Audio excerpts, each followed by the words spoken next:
Hey guys, Tyler Berger here with BassFishingHQ, and today I want to talk about spinnerbaits, but more specifically, I want to talk about spinnerbait blades and different blade combinations. Stay tuned, it's going to be a good one.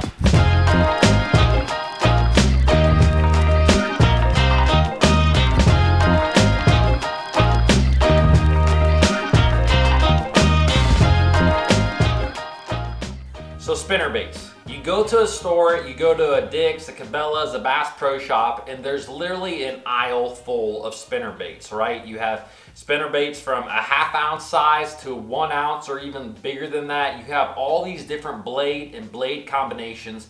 How do you know what to pick out? How do you know which one to throw and where to throw them? Today I kind of want to go over the different spinnerbait blade combos that I really like and for what situations I think they work best for. So real quick, let's first talk about the three main spinnerbait blades that there are on the market. You have a willow leaf blade, which is longer and it's thinner. Now this blade typically puts out a lot more flash and it has less vibration than the other type of blades.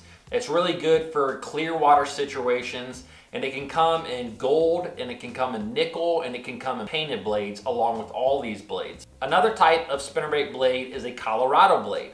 A Colorado blade is more circular in shape, and it tends to put out a lot of vibration. It has a lot of drag when you're folding it through the water. You can literally feel it thump, thump, thump, thump, thump through the water, and it doesn't have near as much flash as a willow leaf blade. And then you have an Indiana blade. Now an Indiana blade is kind of a cross between a Colorado blade and a willow leaf blade. It's a little bit longer, but it still has kind of that oval or circular shape to it. And it's kind of the best of both worlds, right? It has a little bit more flash and a little bit less thump. It's just kind of a medium blend. Now there are some other type of spinnerbait blades out there on the market. There's some longer teardrop style blades. There's also some tomahawk style blades, which I actually really like for some specific situations. And we're gonna talk about that at the last part of this video. So basically what I wanted to do is go through a calendar year and tell you what kind of blades I like on my spinnerbait for any given situation. Okay, so let's first talk about pre-spawn. During the pre-spawn, there's really only two blade combinations that I like. The first one is a single large Colorado blade. This is typically gonna be like a number 5 or number 6 or even number 7 at times. And I'm gonna fish it on a heavier spinnerbait, usually over 3/4 of an ounce. This spinnerbait has a lot of thump, and it's literally one of the best spinnerbaits to fish during that early springtime. Now, the other combination that I really love during that pre-spawn or early springtime is this one I'm holding here. And it's a number 4 Colorado blade and a number 3 orange or red kicker blade on. Now, there's just something to be said about red lures during the springtime. They just work. You don't even really need to know why. The truth is that they just work. So adding red to any type of bait that you're using in the spring can really help you to catch a lot more bass during the spring. Now, during the spawn, if I'm fishing muddy water, I will use the exact same spinnerbaits to catch fish. If you're fishing clear water situations, typically a spinnerbait is not going to work the best during the spawn. Now, after the spawn, you have the post-spawn, right? And this is a time when bass start to feed heavily again on shad. And during that time, you typically have a shad spawn. So I really like willow leaf spinnerbait blades during that situation. These blades are gonna mimic shad and other bait fish really well. And during that post-spawn, that's what I like to throw, is a willow leaf spinnerbait. Now, during the summertime, there's really only 2 times that I'm gonna fish a spinnerbait a lot. One is in super clear water when I'm fishing for smallmouth. And in this case, what I'm gonna do is I'm gonna have a very heavy spinnerbait, usually 3/4 or an ounce, and I'm gonna have smaller willow leaf blades on it. Now, there's typically really 2 colors that I'm gonna go with in this situation. One is kind of a translucent shad type color with silver blades, and the other one is straight chartreuse. I'm talking chartreuse skirts and chartreuse blades. And I'm fishing these baits the exact same. I'm gonna cast them out and I'm gonna reel them almost as fast as I can right below the surface of the water. This is a great way to locate and trigger big smallmouth during the summer in really clear water situations, especially if those fish are in less than about 6 foot of water. This is a great technique, and I love to use this during the summer.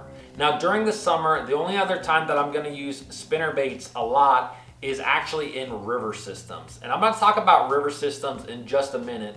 But in this situation, I really like to use one smaller Colorado blade and one Indiana blade. Typically in a river situation, you're gonna have a little bit muddier or stained water, and that blade combination with a small Colorado and like a number 4 Indiana blade really seem to work well in river situations. Now going into the fall, this is where I'm gonna have kind of that traditional spinnerbait combination that you see a lot, which is typically like a number 3 Colorado blade, a small one, with a bigger willow leaf blade. Now with this combination, you're gonna have a little bit of thump and you're gonna have some flash, which I think really works well in the fall, because in the fall, you kind of have this water transition that happens when you have the lake starts to turn over, and the water may not be real stained, but it gets kind of off color, kind of like a dark greenish or bluish, kind of a weird color. Sometimes in those situations, I think the most catchable fish are in shallower, dirty water, whether that's on the main lake or going up a river system. And so in that case, that's when I really like the combination of a willow leaf and a Colorado. I'm gonna have a little bit of thump, but I think that the fish are primarily eating bait fish like shad during that time. So that's why I want a willow leaf in that situation. Going into the winter time, there's really only one blade combination that I'm gonna use, and it's kind of similar to that pre-spawn time frame, right? When that water gets really cold, it seems like a single Colorado blade, usually a number 5, 6, or 7, is gonna be your best bet, and that's going to get a really, really big bite as well. Now let's talk about a few situations where other blades and other blade combinations really come in handy. Now, kind of like I talked about earlier, Indiana blades are kind of that mix between a Colorado and a willow leaf. And for some reason, I really feel like in river systems, I'm talking about even tidal river systems like the James River or the Potomac River, or river systems like you have in Alabama with the Coosa River, or any kind of river system impoundment. For some reason, I just feel like Indiana blades work the best in those situations. Typically what you have is stained water, but not muddy water. It's water that you have some visibility, but it kind of has that darker stain.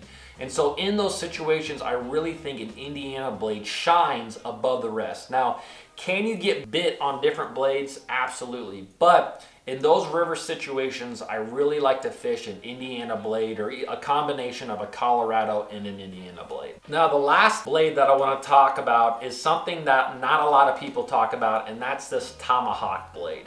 And this actually came out a long time ago. There was a company, I think Gambler was the first company that actually came out with a Tomahawk bladed spinnerbait, and it worked really well, and then they discontinued it, and now those baits go for like $25 or $30 online if you can find them. But for some reason, I have fished this blade a lot of different places, and it seems like to me that the best place to use this blade is in Florida. And I don't know why that is. I really don't. I have fished it in other situations, but for some reason it seems to work really well in Florida, and I don't know why. So that's just kind of my personal belief and what I have seen over the years. Now guys, I do want to make it real clear that this is not a rule in bass fishing. I'm not saying that these blades are always going to work in that situation, right? There's so many different factors that can happen. You know, during the middle of summer, we can have a lot of rains. It can cloudy up the water where a Colorado blade might work. Or you might be fishing really clear water during the spring where a willow leaf might work a little bit better. So what I'm saying is that these aren't rules, but this is kind of just my favorite blade combinations throughout the year, and that's what I really, really like. So guys, I hope this kind of helps you when it comes to selecting the right spinnerbait and selecting the right spinnerbait blades in the future. If you guys have a favorite blade combination, I'd love to hear about it. So drop it in the comments, like this video, and subscribe to the channel, and I'll see you guys in the next video.